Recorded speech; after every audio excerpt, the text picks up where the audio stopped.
नमस्कार दोस्तों।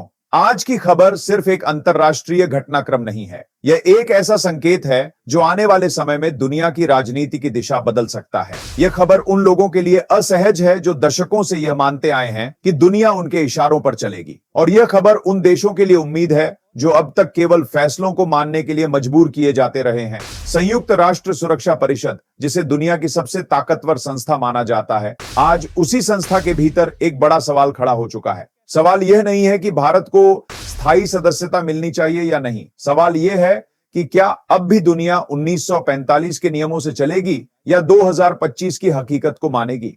दूसरे विश्व युद्ध के बाद जब यूएन बना तब दुनिया खंडहर थी। उस समय 5 देशों को वीटो पावर दी गई, अमेरिका, रूस, चीन, ब्रिटेन और फ्रांस। उस दौर में शायद यह तर्कसंगत था, लेकिन आज जब दुनिया की आधी आबादी एशिया और अफ्रीका में रहती है, तब भी वही 5 देश तय करें कि कौन सही है और कौन गलत। क्या यह न्याय है? भारत आज दुनिया की सबसे बड़ी आबादी है। भारत दुनिया की टॉप इकोनॉमी में शामिल है। भारत न्यूक्लियर पावर है। भारत स्पेस टेक्नोलॉजी में अग्रणी है। भारत यूएन शांति मिशनों का सबसे बड़ा योगदान करता है। फिर भी भारत को आज तक स्थायी सीट क्यों नहीं? ये सवाल अब केवल भारत नहीं पूछ रहा, यह सवाल ग्लोबल साउथ पूछ रहा है। और इसी सवाल के बीच एक बेहद चौंकाने वाली तस्वीर सामने आती है। रूस खुलकर भारत के पक्ष में, चीन कूटनीतिक भाषा में सही लेकिन भारत की अहमियत स्वीकार करता हुआ, और दूसरी तरफ अमेरिका, वही अमेरिका जो भारत को स्ट्रेटेजिक पार्टनर कहता है, वही अमेरिका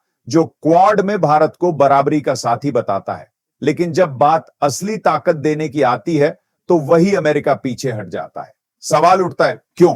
क्योंकि अमेरिका जानता है कि अगर भारत को वीटो पावर मिल गई तो दुनिया में एक ऐसी शक्ति खड़ी हो जाएगी जो किसी के कंट्रोल में नहीं होगी। भारत न वेस्ट का एजेंडा चलाएगा न ईस्ट का, भारत अपने हितों पर चलेगा। और यही बात अमेरिका को सबसे ज्यादा डराती है। अब जरा अमेरिका की वीटो पॉलिटिक्स को समझिए। इजराइल का मुद्दा हो, मध्य पूर्व हो या अपने सहयोगी देशों पर सवाल, अमेरिका ने दर्जनों बार अकेले अपने वीटो से पूरी दुनिया को रोक दिया। 190 देश कुछ भी कहें, अगर अमेरिका ने ना कह दिया तो फैसला रुक गया। अब सोचिए अगर भारत के पास भी यही ताकत हो, तभी तो अमेरिका कहता है और सुधार चाहिए, प्रक्रिया लंबी है, सहमति नहीं बनी। असल में अमेरिका कहता है ताकत मत दो। अब आते हैं उस घटना पर जिसने अमेरिका को असल झटका दिया। पिछले कुछ हफ्तों से न्यूयॉर्क में बंद दरवाजों के पीछे एक प्रस्ताव पर काम चल रहा था। अमेरिका चाहता था कि वह प्रस्ताव पास हो। प्रस्ताव के शब्द बड़े सुंदर थे, मानवाधिकार, वैश्विक सुरक्षा, लोकतंत्र। लेकिन भारत ने जब उसे पढ़ा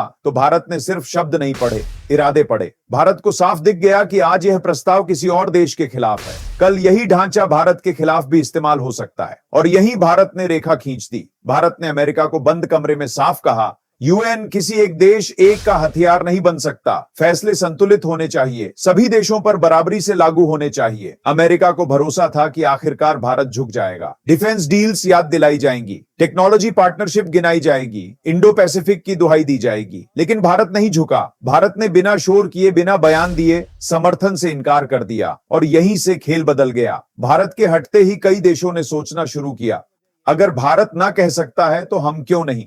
अफ्रीका, एशिया, लैटिन अमेरिका, सबने चुपचाप दूरी बना ली। अमेरिका को आखिरी वक्त में फोन कॉल करने पड़े, दबाव बनाना पड़ा, पुराने एहसान याद दिलाने पड़े, लेकिन देर हो चुकी थी। यह सिर्फ एक प्रस्ताव की हार नहीं थी, यह अमेरिका की उस आदत की हार थी जिसमें वह समझता था कि भारत को मैनेज किया जा सकता है।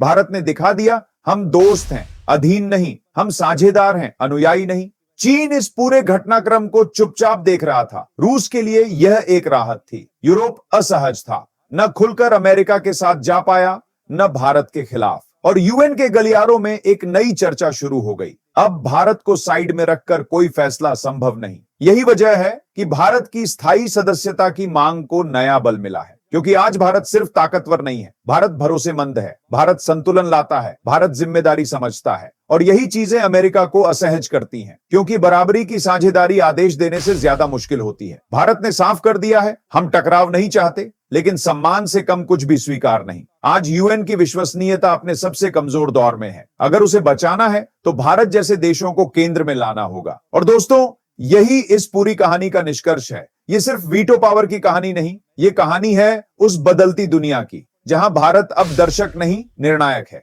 अमेरिका चाहे माने या ना माने, दुनिया समझ चुकी है। यूएन की बड़ी लड़ाइयां भाषणों से नहीं, ड्राफ्ट की एक एक लाइन से लड़ी जाती है। और अमेरिका जिस प्रस्ताव को आगे बढ़ाना चाहता था वह सिर्फ एक कागज नहीं था, वह एक रणनीतिक जाल था। अब जरा इस प्रस्ताव की भाषा को समझिए। ऊपर से देखने पर यह प्रस्ताव मानवाधिकार, अंतर्राष्ट्रीय कानून और वैश्विक स्थिरता की बात करता था। शब्द इतने संतुलित थे कि पहली नजर में कोई भी देश इसका विरोध करने से हिचक जाए। लेकिन यही अंतर्राष्ट्रीय राजनीति की सबसे खतरनाक चाल होती है, सुंदर शब्दों के पीछे छिपा असंतुलन। भारत ने जब इस प्रस्ताव का अध्ययन किया तो भारतीय प्रतिनिधिमंडल ने सिर्फ वर्तमान नहीं देखा, उसने भविष्य देखा। भारत को साफ समझ आ गया कि अगर आज इस प्रस्ताव को समर्थन दिया गया तो कल यही ढांचा भारत के खिलाफ भी इस्तेमाल किया जा सकता है। आज निशाना कोई और देश है, कल निशाना कोई और होगा, लेकिन परसों भारत भी हो सकता है। यहीं से भारत ने तय कर लिया कि यह सिर्फ एक वोट का सवाल नहीं है, यह सिद्धांतों का सवाल है। सूत्रों के मुताबिक भारत ने सबसे पहले अमेरिका से सीधे लेकिन बेहद शांत तरीके से बातचीत की।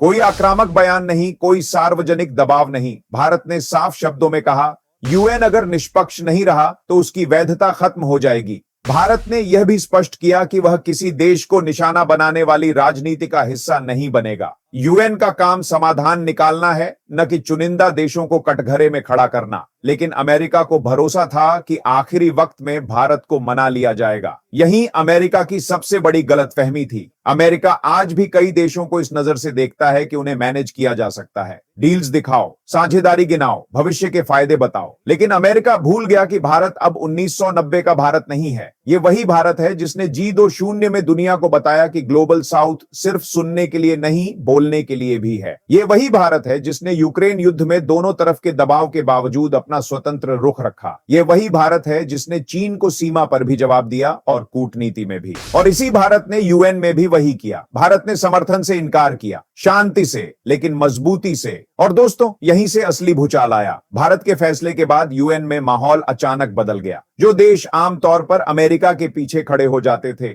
वे चुप हो गए। कुछ ने वोटिंग से दूरी बना ली, कुछ ने आखिरी समय में अपना रुख बदल दिया। क्यों? क्योंकि भारत सिर्फ एक वोट नहीं है, भारत एक संकेत है। जब भारत ना कहता है तो छोटे देश समझ जाते हैं कि विरोध करना संभव है। यही वजह है कि अफ्रीका, लैटिन अमेरिका और एशिया के कई देशों ने भारत के फैसले को अंदर ही अंदर समर्थन दिया। किसी ने खुलकर बयान नहीं दिया, लेकिन सबने ध्यान से देखा। अब चीन और रूस की भूमिका समझना भी जरूरी है। चीन ने सार्वजनिक तौर पर ज्यादा शोर नहीं मचाया, लेकिन बीजिंग के डिप्लोमेटिक सर्कल में यह साफ चर्चा थी कि भारत ने अमेरिका को उसकी ही भाषा में जवाब दिया है, बिना टकराव, बिना आरोप। रूस के लिए यह घटनाक्रम लगभग राहत की तरह था। रूस लंबे समय से कहता आ रहा है कि यूएन का इस्तेमाल राजनीतिक हथियार के रूप में हो रहा है। भारत के स्टैंड ने रूस के इस तर्क को मजबूती दे दी। यूरोप की स्थिति सबसे ज्यादा असहज हो गई। यूरोपीय देश अमेरिका के पारंपरिक सहयोगी हैं, लेकिन भारत के साथ भी उनके आर्थिक और रणनीतिक हित जुड़े हैं। भारत के फैसले के बाद यूरोप खुलकर अमेरिका के पक्ष में बोल भी नहीं पाया। कुछ देशों ने संतुलित बयान दी, कुछ ने वोटिंग से दूरी बना ली। यह अमेरिका के लिए दूसरा बड़ा झटका था। अब अमेरिकी मीडिया की तरफ चलते हैं। वॉशिंगटन पोस्ट, न्यूयॉर्क टाइम्स और कई बड़े थिंक टैंक में सवाल उठने लगे, क्या भारत अब नॉन अलाइनमेंट 2.0 की तरफ बढ़ रहा है? क्या अमेरिका ने भारत को हल्के में ले लिया? क्या भारत को सिर्फ चीन के विकल्प के रूप में देखना गलती थी? कुछ विश्लेषकों ने साफ लिखा, भारत किसी का विकल्प नहीं है, भारत एक स्वतंत्र शक्ति है। और दोस्तों, यही बात अमेरिका को सबसे ज्यादा परेशान करती है, क्योंकि अमेरिका नेतृत्व चाहता है, भारत साझेदारी चाहता है, और इन दोनों के बीच फर्क बहुत बड़ा है। अब सवाल उठता है, भारत को इस फैसले से मिला क्या?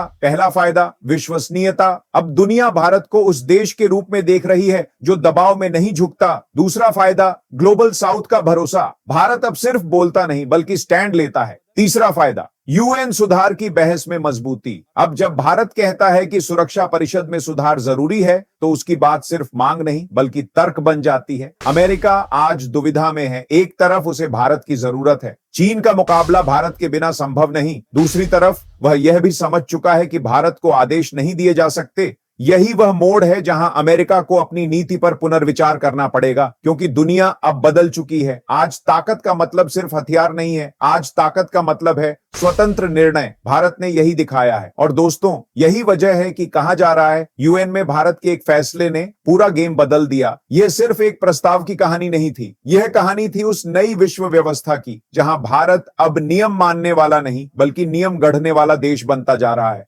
तो आइए अब इस कहानी को उसके अंजाम तक ले चलते हैं। सबसे पहले यह समझना जरूरी है कि अमेरिका को इस पूरे घटनाक्रम से सबसे ज्यादा चोट कहां लगी। अमेरिका को चोट भारत के ना कहने से नहीं लगी। अमेरिका को चोट इस बात से लगी कि भारत ने यह ना बिना डर के, बिना सफाई दिए और बिना शोर मचाए कहा। यही वो पल था जब अमेरिका को एहसास हुआ कि भारत अब उस फ्रेम में फिट नहीं बैठता जिसमें उसे दशकों से रखा गया था। अब तक अमेरिका की रणनीति यह रही है, कुछ देश दोस्त होते हैं, कुछ देश विरोधी होते हैं और कुछ देश ऐसे होते हैं जिन्हें जरूरत के हिसाब से इस्तेमाल किया जा सकता है। भारत अब उस तीसरी कैटेगरी से बाहर निकल चुका है। भारत ने साफ कर दिया है कि वह टूल नहीं बनेगा, वह पिलर बनेगा। और दोस्तों, यही अंतर पूरी दुनिया की राजनीति बदल देता है। अब जरा अमेरिका की मजबूरी को समझिए। अमेरिका आज चीन से सीधी टक्कर में है। इंडो पैसिफिक में अमेरिका को भारत चाहिए, टेक्नोलॉजी सप्लाई चेन में अमेरिका को भारत चाहिए, डिफेंस प्रोडक्शन और स्ट्रेटेजिक बैलेंस में अमेरिका को भारत चाहिए। लेकिन अमेरिका यह भी चाहता है कि भारत उसकी शर्तों पर चले। यहीं पर खेल फंस जाता है, क्योंकि भारत की विदेश नीति की आत्मा है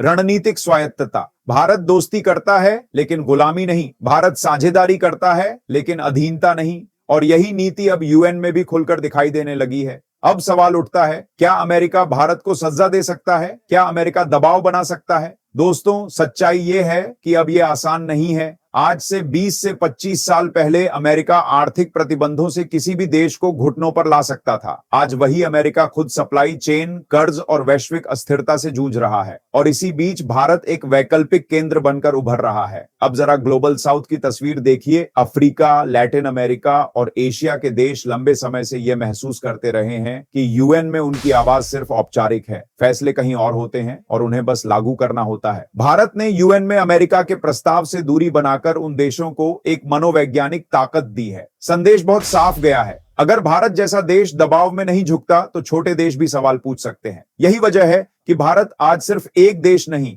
बल्कि एक विकल्प बनता जा रहा है। अब आते हैं सुरक्षा परिषद सुधार के मुद्दे पर। भारत की स्थायी सदस्यता की मांग को अक्सर यह कहकर टाल दिया जाता था कि अभी सही समय नहीं है। लेकिन सवाल यह है, अगर अब नहीं तो कब? जब दुनिया मल्टीपोलर हो चुकी है, जब आर्थिक शक्ति एशिया की तरफ शिफ्ट हो रही है, जब ग्लोबल साउथ खुद को संगठित कर रहा है, तो फिर 1945 का ढांचा क्यों? अमेरिका जानता है कि अगर भारत को स्थायी सदस्यता मिली तो उसके बाद अफ्रीका सवाल करेगा, लैटिन अमेरिका सवाल करेगा, एशिया सवाल करेगा। और यही वह दरवाजा है जिसे अमेरिका खुलने नहीं देना चाहता, क्योंकि एक बार यह दरवाजा खुल गया तो पश्चिमी देशों का दशकों पुराना वर्चस्व कमजोर पड़ जाएगा। लेकिन इतिहास गवाह है, जो ताकतें बदलाव को रोकने की कोशिश करती हैं, वही सबसे पहले अप्रासंगिक होती हैं। अब चीन की भूमिका पर नजर डालते हैं। चीन भारत को पूरी तरह सपोर्ट नहीं करता, लेकिन वह भारत को पूरी तरह रोक भी नहीं सकता। चीन यह समझता है कि अगर भारत को लगातार नजरअंदाज किया गया तो भारत ग्लोबल साउथ को और ज्यादा संगठित करेगा। और यह स्थिति पश्चिम के साथ साथ चीन के लिए भी चुनौती बन सकती है। इसलिए चीन संतुलन चाहता है और इस संतुलन में भारत एक अनिवार्य फैक्टर है। रूस की स्थिति अलग है। रूस के लिए भारत एक भरोसेमंद साझेदार है, न तो आंख बंद करके समर्थन करने वाला, न ही पीठ में छुरा घोंपने वाला। भारत का यूएन स्टैंड रूस के लिए यह संकेत है कि भारत दबाव में आकर पुराने रिश्ते नहीं तोड़ेगा, लेकिन किसी का मोहरा भी नहीं बनेगा। अब जरा यूएन के भविष्य की बात करें। आज यूएन की सबसे बड़ी समस्या उसकी विश्वसनीयता है। लोग पूछते हैं, अगर युद्ध नहीं रुकते, अगर नरसंहार नहीं रुकते, अगर मानवाधिकार सिर्फ चुनिंदा मामलों में दिखते हैं, तो यूएन किस काम का? भारत जैसे देशों की एंट्री यूएन के लिए एक नई सांस हो सकती है, लेकिन इसके लिए पुरानी ताकतों को अपनी आदतें बदलनी होंगी और यही सबसे मुश्किल है। अब सवाल, क्या भारत को इस रास्ते पर चलते हुए नुकसान हो सकता है? दोस्तों, हर बड़ा फैसला जोखिम के साथ आता है, लेकिन उससे बड़ा जोखिम होता है डर के कारण कुछ न करना। भारत ने यह रास्ता सोच समझकर चुना है। भारत जानता है कि आने वाले दशक एशिया के होंगे। भारत जानता है कि उसकी जनसंख्या, अर्थव्यवस्था और टेक्नोलॉजी उसे स्वाभाविक रूप से केंद्र में लाएगी। भारत जानता है कि उसे किसी से प्रमाण पत्र लेने की जरूरत नहीं। यही आत्मविश्वास भारत की असली ताकत है। और अब इस पूरी कहानी का सबसे बड़ा निष्कर्ष समझिए, यह लड़ाई सिर्फ वीटो पावर की नहीं है, यह लड़ाई है पुरानी व्यवस्था और नई वास्तविकता के बीच। पुरानी व्यवस्था कहती है कुछ देश तय करेंगे, बाकी मानेंगे। नई वास्तविकता कहती है ताकत बंटी हुई है, फैसले भी बंटेंगे। भारत इसी नई वास्तविकता का चेहरा बनता जा रहा है। अमेरिका आज असहज है क्योंकि उसे अब साझेदारी में चलना पड़ेगा, न कि आदेश देकर। और दोस्तों, यही बदलाव इतिहास बनाता है। आज भारत बिना वीटो पावर के भी फैसलों को प्रभावित कर रहा है। सोचिए, जिस दिन भारत के हाथ में औपचारिक ताकत आ गई, उस दिन यह असर सिर्फ भाषणों तक सीमित नहीं रहेगा, वह जमीनी हकीकत बन जाएगा। और यही वजह है कि यह कहानी सिर्फ आज की नहीं है, यह कहानी आने वाले कल की है।